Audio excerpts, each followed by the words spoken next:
Hello everyone, my name is Ayush Kumar और आज हम लोग पढ़ने वाले हैं मल्टी कैच ब्लॉक के बारे में। इससे प्रीवियस वीडियो में मैंने आपको एक्सेप्शंस के बारे में बताया था और उसमें मैंने ट्राई कैच ब्लॉक के भी बारे में बताया था। और इस वीडियो में मैं बताऊंगा जैसे कि ट्राई कैच ब्लॉक, क्योंकि मैंने देखा था, हम लोग ने देखा था कि कैसे यूज़ किया जाता है। तो अब देखेंगे, मान लीजिए कि मल्टी कैच ब्लॉक है तो कैसे यूज़ करेंगे। और इस वीडियो में मैं आपको एक्सेप्शन क्लास हायरार्की के बारे में बताऊँगा और थ्रोएस के भी बारे में बताऊंगा। ठीक है, so let's get started. So what is multi catch block?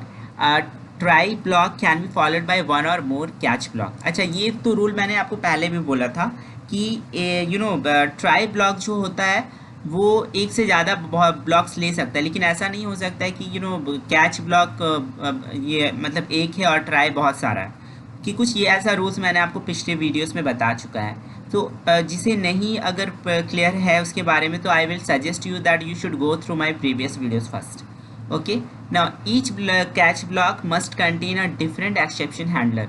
हर एक कैच ब्लॉक जो होता है उसमें एक डिफरेंट एक्सेप्शन हैंडलर को यो कंटेन करके रखता है। जैसे कि so if you have to perform different task at the occurrence of different exception, use the Java multi catch block. तो ये मल्टी कैच ब्लॉक का क्या है कि मतलब सिंपल नाम से पता चल रहा है कि बहुत सारा कैच ब्लॉक में क्रिएट कर रहा हूँ। ट्राई एक तो रहेगा ही, बिना विदाउट ट्राई कैच कैसे होगा, अभी इस बात है। ठीक है, तो चलिए इसे एक एग्जांपल के थ्रू मैं आपको समझाता हूँ तो आपको ज़्यादा क्लियर होगा कि ट्राई मल्टी कैच ब्लॉक का जावा में एक्चुअली क्या यूज पड़ सकता है।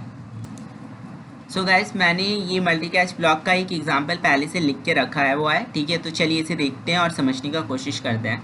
मैंने एक क्लास क्रिएट किया है जावा ट्यूटर के नाम से, and after that I have the main, this is the actually main class Java tutor. Okay, so इसके अंदर मैंने एक एरे बनाया जिसके अंदर 3 एलिमेंट्स है, और एरे के अंदर 3 एलिमेंट्स कैसे डिफाइन होंगे? 0 1 2। ओके, और ये मैंने 2 वेरिएबल्स है, और ये मैंने ट्राई ब्लॉक ये है, और ये मैंने बहुत सारे कैच ब्लॉक को यहाँ पे दिया है। ठीक है, तो जैसे कि मान लीजिए कि जैसे कि यहाँ पे मैंने दिया, मैं बोल रहा हूँ कि ये जो मेरा एरे है उससे ट्राई करो कि वो एक वैल्यू 0 से डिवाइड हो रहा है। तो इस केस में क्या होगा कि 0 से डिवाइड हो रहा है, तो obvious बात है कि ये क्या होगा, एक अर्थमेटिक एक्सेप्शन ऑकर करेगा, because you can not able to divide a number with 0। Okay, that is the arithmetic exception. तो चलिए यहाँ पे तो हम जानते हैं कि ये एक अर्थमेटिक एक्सेप्शन है। ठीक है, तो इस टाइप का हो गया। और मान लीजिए कि जैसे कि हो गया कि मुझे नहीं मालूम है कि ये कौन सा है एक्सेप्शन, तो फिर क्या करेंगे? मैंने सिंपल यहाँ पे क्या कर दिया, मैंने यहाँ पे एक्सेप्शन ई लिख दिया and then parent exception occur. Okay, so you can think over here that how this exception occurs. Okay, तो मतलब अगर आपको नहीं भी मालूम है तो आप ऐसे करके लिख सकते हो, लेकिन फिर भी मैंने यहाँ पे लिखा है और यहाँ पे अर्थमेटिक एक्सेप्शन को शो कर रहा हूँ। ठीक है, अच्छा गाइस, इसको मैंने प्रीवियस वीडियो में भी बताया था, इस वीडियो में एक्सप्लेन फिर से कर दे रहा हूँ कि जब भी ये जो एक्सेप्शन लिख रहे हो, arithmetic exception, array index, out of bound exception, इसका जो स्पेलिंग है एक्यूरेट होना चाहिए, और साथ ही साथ ये जो कैपिटल लेटर है कहाँ पर, वो भी ध्यान देना है। So this place a much more important role over here. Okay, then चलिए इसे एक बार रन करा के देखते हैं कि मेरा रन हो रहा है कि नहीं, और फिर मेरा क्या आउटपुट आ रहा है, उसके बाद आपको समझ में आ जाएगा। सो गाइस, देखिए यहाँ पे मेरा क्या आउटपुट आ रहा है। यहाँ पे आउटपुट आ रहा है arithmetic exception occurs. Why? Because मैंने पहले से ही अर्थमेटिक एक्सेप्शन का मैंने यहाँ डिफाइन कर दिया कि कैच, अगर ऐसा कोई अर्थमेटिक एक्सेप्शन हो तो वहाँ पे यहाँ पे ये आउटपुट आ जाना चाहिए। ठीक है, सो और एक चीज़ और, ये जो ऑब्जेक्ट है, ये ऑब्जेक्ट आप किसी भी टाइप का ऑब्जेक्ट ले सकते हो, कि कोई भी ऑब्जेक्ट ले सकते हो, e small e like this. Okay, same भी हो सकता है, इसमें कोई प्रॉब्लम वाली बात नहीं है। Okay, so this is an arithmetic exception. तो गाइस, चलिए इसमें एक काम करते हैं। इसमें मैं क्या करता हूँ कि इसे हटा देता हूँ, और इसमें मैं एरे इंडेक्स बाउंड एक्सेप्शन देखना चाहता हूँ। तो चलिए इसमें लिखते हैं जैसे x इज इक्वल टू, जो मेरा एरे है वो कौन सा एरे है, उसमें टोटल 3 एलिमेंट्स है, लेकिन मैं एरे, मान लीजिए मैं 4th एलिमेंट को एक्सेस करना चाह रहा हूँ प्लस 5 करना चाह रहा हूँ। ठीक है, तो इसमें क्या होगा, इसमें होगा array index out of bound exception होगा। ओके, तो ठीक है, तो इसे जब मैं रन कराऊंगा तो आपका array index out of bound exception ये पहले शो नहीं करेगा भाई, बिकॉज जो सबसे पहला एक्सेप्शन इसको दिखाई दे रहा है वो ये है, तो पहले उसे वो क्लियर करेगा, उसके बाद वो एक्सेप्शन नेक्स्ट वाला लाइन में जाएगा, तब वो आएगा। ठीक है, तो देखिए चलिए काम करते हैं, यहाँ पे कुछ रख देते हैं, कोई वैल्यू 6 रख देते हैं। एंड उसके बाद तो ये मेरा रन हो जाएगा फर्स्ट लाइन। नेक्स्ट लाइन में आएगा तो array index out of bound exception आएगा। भाई बिकॉज मेरे पास 3 एलिमेंट्स है और आप 4th एलिमेंट को यूज़ करना चाह रहे हैं। सिंपली बात है कि 0 1 2 3rd नहीं 4th, सो 4th को आप यूज़ कर रहे हैं, 4th तो एग्जिस्ट ही नहीं कर रहा है। सो अब इस बात है यहाँ पे क्या होगा, array index out of bound exception होगा। इसे रन कीजिए and you can able to see yes array index out of bound exception occurs over here. So I think you may now understand that what is this. So एक try और so many catches के साथ आप कर सकते हो। Okay तो चलिए इसमें एक काम करते हैं, इसमें जितने भी है ना ये सारे कैचेस को हटा देते हैं और एक सिर्फ सिंपल एक एक्सेप्शन रखते हैं, या फिर इनपुट क्या बोले, ये array index out of bound है, इसको हटा देते हैं। ओके इसे हटा दिया मैंने और इसे भी हटा दिया। तो अभी कौन सा एक्सेप्शन आएगा, अर्थमेटिक आना चाहिए, लेकिन मैंने उसे डिफाइन नहीं किया है। इसे रन करा के देखते हैं फिर क्या आता है। ठीक है, तो ये यहाँ पे क्या शो कर रहा है, array index out of bound exception occurs. क्यों, क्योंकि यहाँ पे आप एरे ऑफ 5th एलिमेंट में डालना चाह रहे हैं। ठीक है, तो भी यहाँ पे एक एरर ही शो होगा। तो इसे क्लैरिफाई कैसे करेंगे, इस एलिमेंट को हटाइए, सेकेंड एलिमेंट में मैं चेंज करना चाह रहा हूँ और इसमें मैं 30/0 कर रहा हूँ। तो फिर क्या होगा, ये अर्थमेटिक एक्सेप्शन होकर होगा। लेकिन जस्ट बिकॉज आप लोग का यहाँ पे क्या है कि अर्थमेटिक एक्सेप्शन तो आपने दिया नहीं है, आएगा सीधा पेरेंट वाला में। ठीक है, ये पेरेंट एक्सेप्शन होकर होगा। तो चलिए इसे रन कीजिए और देखिए फिर क्या होता है। Yes, parent exception occurs. Guys, now I think you may understand what is this. This is the use of multi-catch block. Okay. तो चलिए देखते हैं एक्सेप्शंस और उसके 2 टाइप्स के बारे में जो मेनली यूज़ किया जाता है। सो let's see what is the 2 types of actually exception. तो मैंने पहले अपने वीडियो में ऑलरेडी एक्सप्लेन किया है। एक अनवांटेड इवेंट या फिर अनवांटेड अनएक्सपेक्टेड इवेंट जो कि ऑकर होता है during the execution of program. ठीक है। और कितने टाइप्स होते हैं इसके, user defined type and system defined type. Okay, so user defined और सिस्टम डिफाइंड के बारे में थोड़ा सा डिटेल्स में देखते हैं। So let's see with an example of user defined and system defined. What is user defined? User defined is create your own exception class and throw the exception class using throw keyword. Okay, so as the name suggest, इसमें ऐसा क्या है कि user defined that is the whatever the exception, इसमें जो आपका occur होगा वो सारा यूज़र डिफाइंड होगा। आपने खुद उसे एक्सेप्शन क्रिएट किया होगा, ना कि वो सिस्टम पहले से डिफाइन करके आपको देगा। तो इसे कहते हैं यूज़र डिफाइन। और इसमें आप जो भी नाम क्रिएट करना चाहते हो, जिस भी नाम से एक्सेप्शन को क्रिएट कर सकते हो।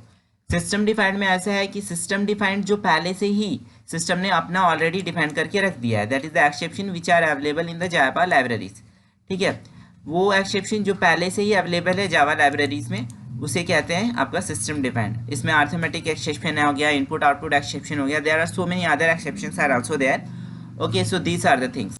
So let's see what is the exception class hierarchy. Okay, so exception class hierarchy क्या होता है, जैसे कि आपने java.lang लिखा है and inside that what is you have created an object. Now that object can be a throwable object obviously, and after that ये जो throwable object है ये 2 टाइप्स की प्रॉब्लम क्रिएट कर सकता है, या तो एरर प्रॉब्लम क्रिएट कर सकता है या तो एक्सेप्शन का प्रॉब्लम क्रिएट कर सकता है। एक्सेप्शन में क्या होगा, वो एक्सेप्शन बहुत टाइप्स की हो सकते हैं, run time, compile time and other so many types of exceptions are there. Okay, so this is the exception class hierarchy actually in the exception in the Java. Okay, so this you have to know so that you can able to go through all these things. So guys, चलिए अब देखते हैं throw और throws के बीच में क्या difference है। ठीक है, Java throw keyword is used to explicitly throw an exception, Java throws keyword is used to declare an exception. So पहला जो डिफरेंस है वो ये बताता है कि जो थ्रो है वो एक्सप्लिसिटली थ्रो करता है एक्सेप्शन को, मतलब बाहर से एक्सेप्शन को थ्रो करेंगे, और ये यहाँ पे जो एक्सेप्शन हो रहा है उसे डिक्लेयर हम कर रहे हैं। अभी मैं एक एग्जांपल के थ्रू मैं आपको बताऊंगा कि ऐसे इसमें कैसे हो रहा है। ठीक है, so this is the first thing that you have to keep it in mind, that the throw is explicitly throw an exception and this is going to declare an exception. ठीक है, इसमें कोई थ्रो नहीं कर रहा है exception को, बस डिक्लेयर किया जा रहा है एक्सेप्शन को। ठीक है, सेकेंड है checked exception can not be propagated using throw only. इसमें जो चेक्ड एक्सेप्शन होता है वो वो प्रोपेगेट नहीं हो सकता है थ्रो से। अगर आपने कोई एक्सेप्शन बनाया, उसे चेक एक्सेप्शन बना रहे हो, तो सिर्फ थ्रो से अगर वो उसे प्रोपेगेट करना पड़ेगा, उसे आगे बढ़ाना चाहेंगे तो वो प्रॉब्लम क्रिएट करेगा। जबकि थ्रोस में ऐसा नहीं है।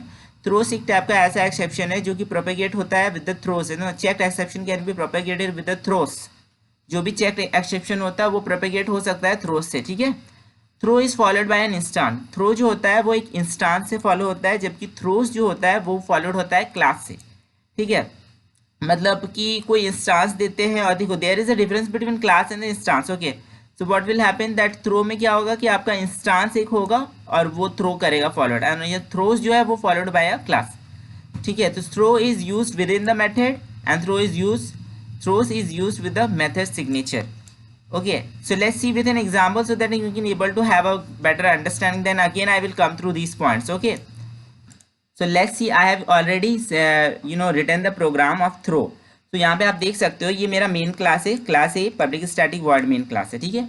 और इस क्लास में मैंने एक ऑब्जेक्ट क्रिएट किया और इस फंक्शन को कॉल किया है जिसका नाम है चेक एज। तो ये यहाँ से सीधा जाएगा यहाँ पर और वो देखेगा चेक एज का कोई फंक्शन है या नहीं। तो इसके अंदर इसे दिखाई दे रहा है बिकॉज ए के नाम से बनाया गया है ऑब्जेक्ट, तो इसके अंदर जाएगा, उस फंक्शन को चेक करेगा। जब उस फंक्शन के अंदर जा रहा है तो कुछ कंडीशन यहाँ पे दिया जा रहा है, एज इज लेस देन 18 और not, then it is going to throw the new arithmetic exception not eligible for voting. Okay, so throw आप देख सकते हो, ये जो थ्रो है एक फंक्शन के अंदर यूज किया जा रहा है, तो ये मेथड के अंदर यूज किया जाता है। पहला एक पॉइंट अभी मैंने बोला था आपको। और दूसरा चीज है कि थ्रो एक बार में एक फंक्शन के अंदर एक ही बार आएगा। ओके, एक से ज्यादा आप नहीं यूज कर सकते हो throw. So you can see that how the throw is working over here. Okay, so let's run this program and see what we are getting. Actually I am already given over here 17. Okay, so here it is saying that it is not eligible for voting. ये ऐसा क्यों कर रहा है? Because मैंने पहले से ही throw के कीवर्ड के यूज करके मैंने अरिथमेटिक एक्सेप्शन को यहाँ पे डिक्लेयर कर दिया है और यहाँ पे बोला है कि आउटपुट में आना चाहिए not eligible for voting. Okay, तो चलिए इसे एलिजिबल कर देते हैं और देखते हैं फिर क्या आउटपुट आ रहा है। Yes, eligible for voting. Okay, end of program. तो यहाँ पे ये तो सिस्टम एंड ऑफ प्रोग्राम है, यहाँ पे एलिजिबल फॉर वोटिंग आया एल्स में जाके, ठीक है, बिकॉज वो आपका रन हो रहा है।